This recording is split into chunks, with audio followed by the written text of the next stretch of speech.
The first coach on the teleconference is Ohio State's Urban Meyer. Coach Meyer guided the Buckeyes to a share of the East Division title as they make their fourth appearance in the Big Ten football championship game. Ohio State finished the season 8-1 in conference play and 11-1 overall, earning its seventh consecutive division title. A victory on Saturday would give the Buckeyes their 37th Big Ten championship. Coach, thanks for joining us. Would you like to make an opening statement or go straight to questions? Sure. I'd like to say, first of all, it's an honor to represent the East and arguably the best conference in college football. Also have a tremendous respect for my friend, Coach Fitzgerald, and the job Northwestern's done.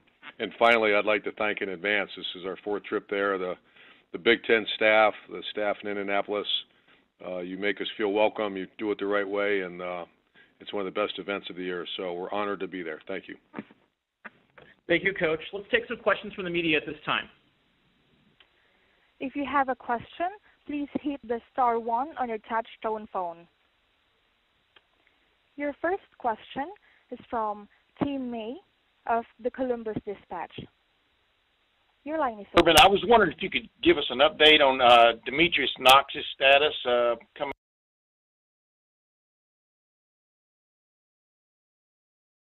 out of that game. We didn't get to ask you about him yesterday after the game. Yeah, he's out. He has a Liz Franks issue with his foot, and it's a tough injury, and he's done so much for this game, this team, and in his career here. So it's a tough loss for us, and we got to regroup and put together that position. Wyatt Davis right now looks like he'll start at right guard, and he's had tremendous couple months of practice for us, so we're confident he'll be ready.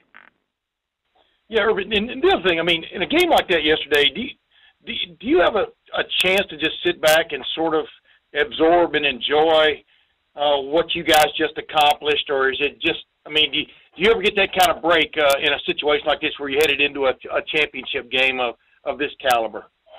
I did. Unusually, it's very unusual because it's usually nip and tuck, but there was a point in time when the start of the fourth quarter with Hang On Sloopy going on, and the crowd, arguably one of the most electric crowds ever to experience a game in the shoe, and I did get to enjoy it and really enjoy it for our players. Thanks, man. Your next question is from Tom Van Haren of ESPN. Your line is open. Urban, I know it's instinctive to deflect the praise, and it's a team sport, but with Dwayne Haskins specifically, this being his first season and he's been learning as he goes, what have you seen from him in some of the times of adversity this season? You know, the first half at Penn State, after the Purdue game, specifically from him with leadership and being a student. What have you seen from him this season? I think Ryan and Dwayne, that's one of the best development jobs I've ever seen. You know, he's always been able to throw the ball. You know, that's something that I saw when we recruited him. His leadership was something that needed work. His ability to go get because ultimately what's a quarterback responsible for? That's move the team down the field. And that at times means put your foot in the ground and do what you got to do to get that first down. That's how you create and demand respect amongst your peers. And he's really done that, especially the last 2 weeks. But something I'm really impressed is his ability to handle protection issues and that make changes at the line of scrimmage, which is obviously, you know, that's high priority for job description of a quarterback. And just a quick follow-up with the leadership, you said that was something that he's developed in off the field as well. Is that something that you've seen from him, just interacting with his teammates, leading his teammates, practice, film session, that kind of thing too? Yeah, he actually, you know, this might be something you ask him. You know, he studied Kobe Bryant a little bit, and I told him, you know, we had many conversations about that, and you know, player meetings or team meetings, that's not the time to do it. You know, and first of all, we don't do that. Second of all, you know, respect at your position is very easily earned, or it's very easily not earned. And that's during the practice, that's during workouts. You know, the quarterback has to be the hardest working guy. He's got to be the most intense guy. He's got to be the most focused guy. And at times, leadership doesn't mean being friends. You know, well, many great leaders, you don't have to be friends with everybody. That's fine if it works out that way, but you have to be a leader. And that's where I really seen him improve over, especially over last month. Okay, thank you. Your next question is from Bill Landis of The Athletic. Hi, Urban. You've talked a little bit this year about Wyatt Davis and sort of how you've seen some improvement from him. Where specifically were you hoping to see him grow to now where he's at the point where you feel confident about him potentially starting this week? A typical young lineman, just when he got fatigued, it didn't look very good. And then just the knowledge of the game, his understanding of defensive fronts, et cetera. And he's surrounded by a really good group, and so that's where I've seen his growth. He's obviously he came very highly touted. I'm sure he's very talented, even if he had to make that kind of growth. But just his potential. What do you see in him as he gets his career kind of started in earnest now? Yeah, it's unlimited. I think first of all, he's that good of a person from the great people, which is a great place to start, and very talented, and he's a tough guy, and those are all characteristics of people that have nice careers here. Thanks. Your next question from Bill Rabinowitz of Columbus Dispatch. Yes, Urban. Now that you've had a little bit of time to reflect on the game yesterday, what really stands out the most about that performance as a team? I haven't got a chance to watch the defense yet. I've watched most of the offense. We've had recruiting most of the morning. I did watch a kicking game, and I'd have to say the kicking game was outstanding. Our kickoff coverage was elite. Our punt coverage, very good returner with 0 return yards. And the effort was over the top, and then the block punt and the punt return. So 3 of the 4 phases were outstanding. And you're going to get this question. It's inevitable this week. But you're obviously in competition with other teams to get into the playoff. It may not be enough just to win it, although that's obviously the number one goal. How much time and attention are you going to put into the fact that, yes, it has to be an impressive win, and it can't just be a victory? You know me for 7 years, Bill. You probably can answer that yourself. Yeah. 0. We're going to try to win the Big Ten championship. Okay. Your next question is from Austin Ward of Letterman Row. Urban, when you looked at that defensive effort yesterday, I'm sure that you guys would rather not see that amount of points on the scoreboard, but it seemed like that defense was maybe more aggressive than it's been. You caused some turnovers. Just wonder how the coaching staff evaluates what you guys saw yesterday. I'm sorry, Austin. We haven't even had a chance to meet. We have a team meeting coming up, so I think we talk again tomorrow. I'll have more information about tomorrow. But from what I've heard and witnessed, the linebackers played outstanding, and the issues are in pass defense. I thought we played well against the run. It's pass defense, and that's got to get fit. I mean, we keep saying that, but it's got to get better. And I asked you a couple weeks ago about Brandon Bowen and where he might fit in. Now that there's the injury situation, I assume he would be maybe that sixth man in and maybe a swing guy there? He's close. Him and Josh, there are 3 guys right now that are playing at really 4, which is we've developed some very good depth. Josh Allaby, who played, I think, 80 plays against Maryland at left tackle. And then you got Josh Myers, who's really come on. Obviously, Wyatt Davis and Brandon Bowen. So we got a little bit of depth there. Thanks, Urban. Your next question is from Dan Hope of 11 Warriors. Hi, Urban. You said yesterday that you guys celebrate every win and every win's meaningful, but was there a different feel in the locker room after yesterday's game? Did you sense anything different just in terms of confidence with the way the team won yesterday? I think more that, the whole mantra last week was this is a different week. We went about things a little bit different because it is your rival week. And so I just felt that even the celebration was different. You beat your rivals and the way you did it. So I did feel a little bit of difference in the locker room and a lot of confidence because they had so much respect for the team they were playing. What do you do as a coach this week to make sure that confidence gets channeled the right way and you keep the momentum going into this week's game? I'm going to visit with the leaders on our team, and I've already kind of addressed that with our staff. I'm going to be very hard on everybody this week, and we cannot see anything other than the same effort we gave last week. Thanks, Urban. Your next question is from Adam Riedenberg of ESPN. Hi, Urban. I'm just wondering how you feel your offense matches up with Northwestern's defense going into this game. I'm sorry, we haven't had a chance really to study them yet. We have them all broken down, but personally, we haven't had those conversations yet. So I'll be glad to do that tomorrow or Tuesday. But it'd be just something I haven't had a chance to study yet.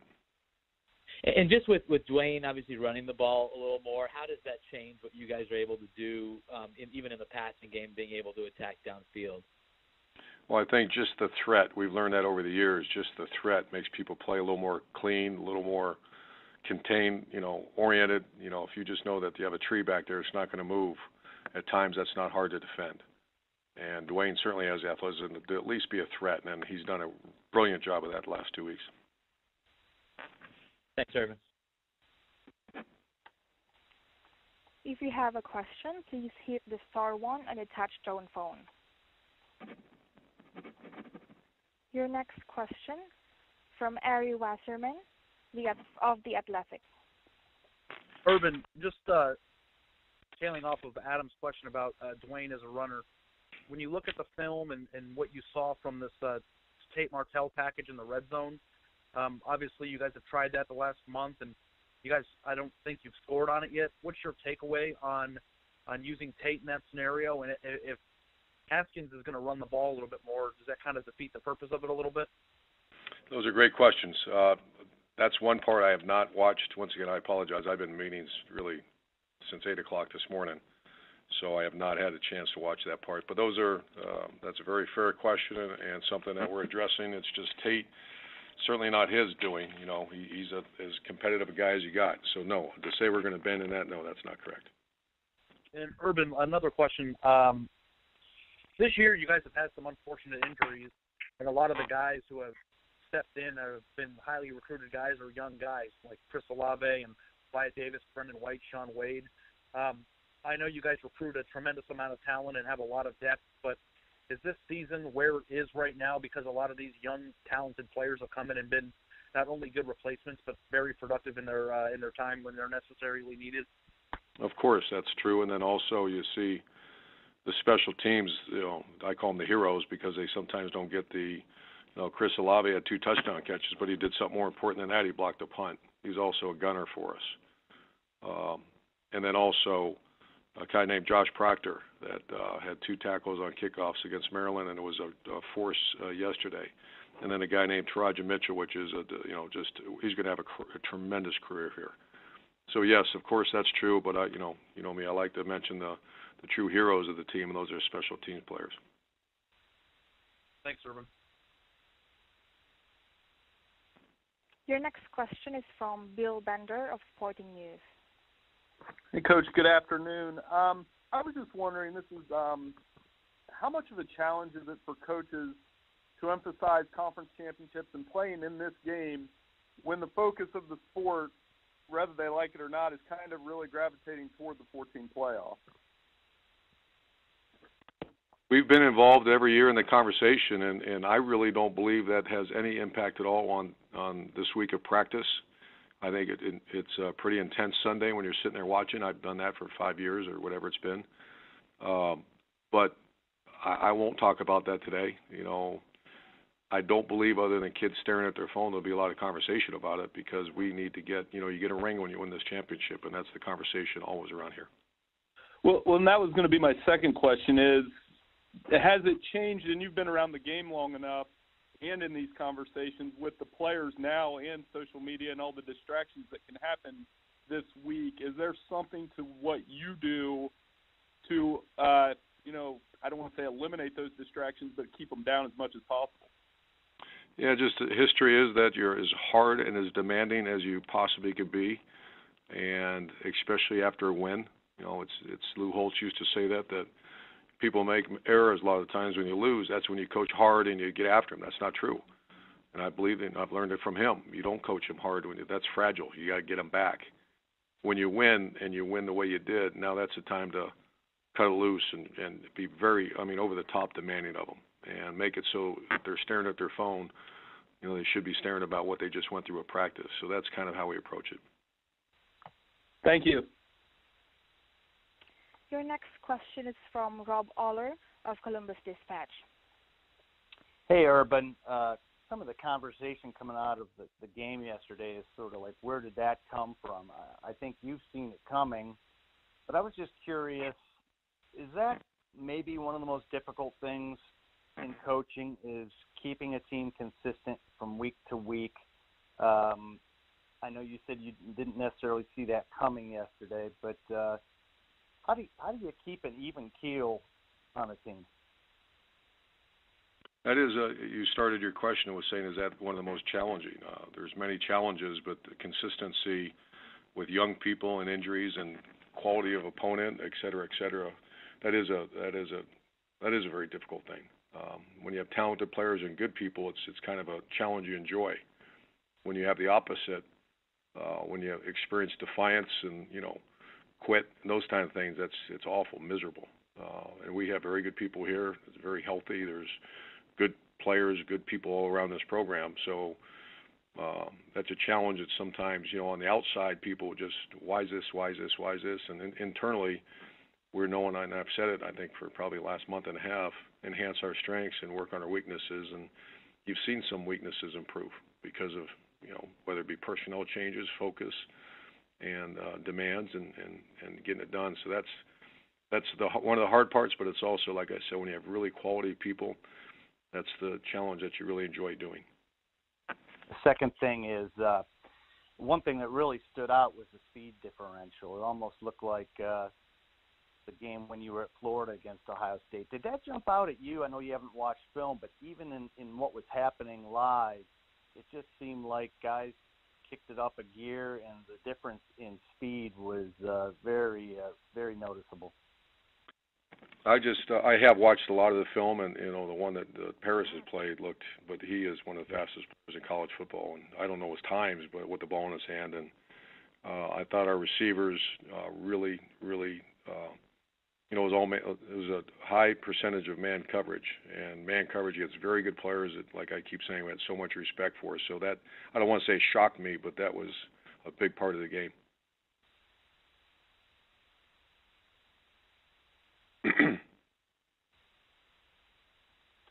Your next question is from Bill Landis of The Athletic. Hi, Urban. I wanted to ask you another question about Wyatt quickly. You had, a couple of years ago, expressed what seemed like a little bit of concern about your offensive line recruiting and the depth that you guys had.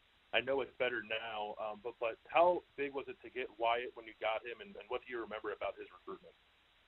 Oh, it was an unbelievable recruitment. It was a guy that grew up, probably 15 minutes from USC. I actually think the coaching staff lives in his neighborhood. I don't think I know. Has incredible, the mom and dad are just wonderful people. His grandfather's got an incredible history in the game of football, playing for the Packers, and that's one of the most enjoyable recruiting experiences I've ever had. He loved Ohio State out of the jump, and then plus, just, I don't know if you got to spend time with this guy yet, but he's full of enthusiasm. He's very intelligent. He's a great person. And you had mentioned that he has a toughness about him. Did he bring that with him? Did you have to coax that out of him at all when he came to Columbus? No, he's always had a little bit of it, but like I said, conditioning. Typical big dudes, when they get here, it takes them a minute, and it took him a long minute to fight the fatigue factor. And once he did, he's always been a tough guy. But now, he's a finisher now, and it's fun to watch him play. Thank you. If you have a question, please hit the star one on your touch-tone phone. Your next question is from Bill Rabinovich of Columbus Dispatch. Yeah, you mentioned this yesterday, and so did Dwayne, about the offensive line play. At times this year, the lines have been a little inconsistent. Is there something you can point to how and why they played so well yesterday? Well, they've had a nice run here. Michigan State, I thought, against the top rush defense in America, and they protected Dwayne. They've done a good job protecting Dwayne. A run game, they've really improved. Maryland, I thought the offensive line, I'm not sure if we gave them the game ball or not, but they played 105 plays in that game, and then this was probably their best performance. So just the way they work, and I think Coach Studd done a hell of a job with them. And obviously you have confidence in Wyatt, but it is a change. How much concern is there that just the continuity of the line, that you are adding a new piece at a crucial time? Well, sure, there's concern. That's why we go to practice, and that's why we work. I'll feel better by Thursday after I see it. All right. Thank you. Your next question is from Tony Jerdeman of Ozone Communications. Urban, regarding your plan to win and things of that nature, when you block a punt for a touchdown, you know that increases your chances of winning greatly. So when that happens in the moment, do you put that in the back of your mind, or at that point on Saturday, is it just a 15-point lead at that point for you? That's a great question. Yeah, it's I personally do, because I've lived that for, when I became a head coach, I did a lot of studying of, that's where this whole plan to win came. And the scoring percentages, I'm to the point when I know we pin them down in there, the number 97 rattles off of my brain. And that means 90% of the time they're not going to score. And then I also know we get the ball near midfield, you're pushing it over 60%. So those numbers are constantly racing through my mind, and so does 9 out of 10 times you win a game in the past 25 years, and it's an older study now, if you block a punt. So, of course, that enters my mind, but that doesn't mean stop playing, but it sure does enter my mind. And then the passing game that you guys had, Dwayne Haskins said before, watching film throughout the week, he was licking his chops at Michigan's man coverage with a single high safety. Were you, not necessarily like that, but were you expecting a big day from the passing game if they maintained that defense? Oh, I knew we'd be prepared for it. Whenever you face man coverage, it's not that complicated. If you can beat guys, then you get open, you have a chance to obviously move the ball. And so we challenged our wideouts. We knew it would come down to one-on-one matchups, and they answered the challenge. Thanks. Your next question is from Tim May of the Columbus Dispatch.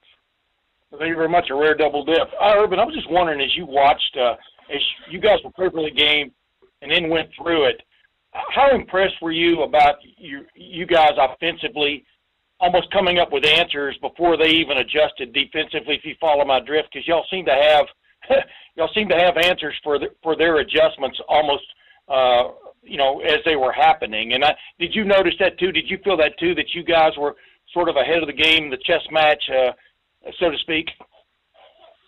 Well, I think you put so much time into the game, and I've said this from day one. Ryan Day's elite at what he does. He's very open. The staff works together, and the dialogue on the headsets is as good as I've ever been around. And they're doing this, let's do this. So you hate to, act like you have all the answers, because we certainly don't. But they did a very good job Saturday. That's what I was going to say, because that's a defense that's well known for making fast adjustments, and I would think you know that. But the other question I wanted to know, Demario McCall, how much is his? Obviously, he had that muff of the kickoff, which was costly near the goal line. But how much of his development? What would you attribute that to? And is he going to play an even bigger role down the stretch here? Demario is good enough to play here. He's just that hybrid. Is he big enough to be a tailback, or is he leading? Have the shake to be a wideout, and he's really worked extremely hard. And obviously, we're putting him in key situations in the game. All the way from the kick return against Maryland to the wheel route this week against the team up north. So he's very much involved. Thank you. Next question is from Ari Wasserman of The Athletic. Urban, I think you just throughout the journey of the season, fans, reporters, everybody are just kind of confused about, just this huge turnaround that you guys had in a week. Maybe you don't see it as a turnaround. Maybe you just see it as things coming together. But I'm wondering, having won 3 national championships and being around Heisman Trophy winning quarterbacks and seeing what teams at the greatest level look like, can you just give some insight into what you see from your team right now? Do they belong like they're in that conversation? Is this a team that's good enough to compete with anybody in the country right now? I think certain areas of our team are, or certain areas are not, and that's just an evaluation on the professional level that most people can see. Yeah, there's certain areas we're not performing at a high level. There's other areas where in kickoff coverage and punt coverage and The fact we're getting hands-on punts right now or protection, I can go through the positives, and then obviously I can go through the negatives. I'm not going to do that. But when you start using terms like national championship and playoffs, that's very rare air. And that's why we have a job to do, and that's get ready for a Tuesday practice and go win the Big Ten championship. We'll worry about that down the road. Is it something that you think is fair to say, though, those terms right now? What terms? National championship playoff. I mean, is this team worthy of those discussions? Right? I don't think we are yet. I mean, I think what I tried to answer was certain areas, certain parts of our team certainly are, and certain part are not. But I would imagine most teams, I don't know every team in the country, but there's probably other teams in that same boat. Thank you. Next question is from Austin Ward of the Letterman Row. Urban, when you talk about getting a hand on those punts, it seems the ball can go pretty much anywhere. Seven Banks had to make a pretty good adjustment there, I think, to track that down. Is that something that you can practice, or is that just a luck of the draw situation? Pretty good adjustment. It came right to him. I just saw him about a half hour ago, and I said, "Well, you got a gift." He's actually, we call him a popper. Whenever you go, you have to have guys playing the fake, and he was playing the fake, and yeah, it went right to him. He caught it and ran because he's a fast kid for a touchdown. But no, that was because of everybody's up front and Chris Olave getting a hand on it. Does he fit into some of that group? You mentioned the young guys coming on. Are you guys seeing some of that from Banks? Go ahead. Need more. I see part of it, but he's certainly a guy that's caught our eye here. He's hurt for quite a while with a wrist issue, but he's really come on. Thanks. Next question is from Rob Aller of the Columbus Dispatch. Urban, you nitpick when you win, so here's some nitpick. There were 5 pass interference penalties, I think. It's become almost an arbitrary thing, both in college and NFL. Is this something you have to address in terms of, guys not looking back? It's almost become a strategy for the offense to throw short and let the receiver come back and draw that call. How do you address that at this point in the season? Were there 5 of them? Yeah. That's awful. Yeah, are we going to address it? Of course we are. But it's time to get that going, and I'm very disappointed in that. I mean, how do you do that? Is it a technique thing, or what's going on? Sure, it's practice, it's coaching, it's moving forward and having that not happen. Of course it is.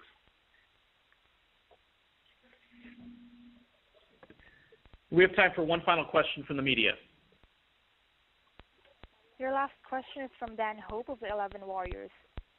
Yeah, Urban, just wanted to clarify on Demetrius Knox. Is there a chance he'll be able to come back for a bowl game, or is that a season-ending injury?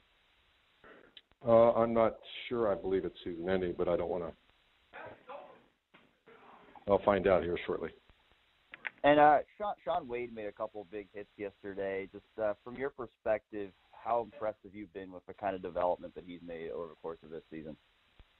Yeah, he certainly has made development, and that's an area that he's a very talented guy, and consistency is his only thing. He can certainly do anything he wants. Very talented player, and there's certain areas of our team I expect more of that. What's where we're hitting, and that's one of the areas. And it's not because of talent. I think it's just focus, intensity, and getting it done. But yeah, at times he plays very well. Thanks, Urban. Coach, thanks again for joining us. We look forward to seeing you in Indianapolis this weekend. Thank you.